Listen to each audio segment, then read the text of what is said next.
Hujambo kwa mara nyingine tena, mtazamaji wa Zone Media. Bado tunajuzana taarifa kutoka nchini Australia, ambapo baada ya shambulizi la ufyatuaji wa risasi kuweza kutokea katika eneo la Bondi Beach, hatimaye sasa mamlaka zimeanza kutoa taarifa kuhusu tukio hilo. Taarifa zinaeleza kuwa watu 9 wameuawa baada ya tukio la ufyatuaji risasi lililotokea katika eneo la Bondi Beach, jimbo la New South Wales nchini Australia, kwa mujibu wa taarifa ya polisi. Polisi wamesema kuwa watu wasiopungua 11 wamejeruhiwa katika shambulio hilo, wakiwemo askari wawili wa polisi waliokuwa kazini wakati tukio hilo linatokea.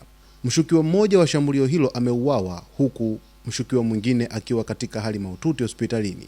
Waziri Mkuu wa Australia Anthony Albanese ameelezea tukio hilo kuwa la kushtua na kuhuzunisha sana, akitoa pole kwa familia za marehemu na kuwatakia majeruhi uponaji wa haraka.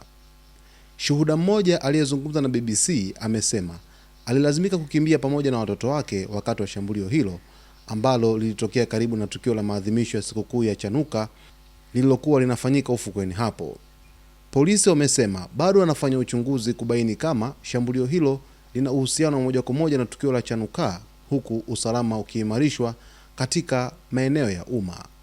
Kufuatia taarifa hizi ambazo zinazidi kutolewa na mamlaka nchini Australia, tutakuletea mtazamaji kila ambacho kinajiri katika taifa hilo, ambapo jamii ya Kiyahudi imeweza kukutana na kadhia kubwa kwenye sikukuu ya Chanukah katika nchi hiyo ya Australia, ambapo wameweza kushambuliwa na watu 9 wameweza kufariki dunia pamoja na watu wengine 11 wamejeruhiwa mpaka hivi sasa.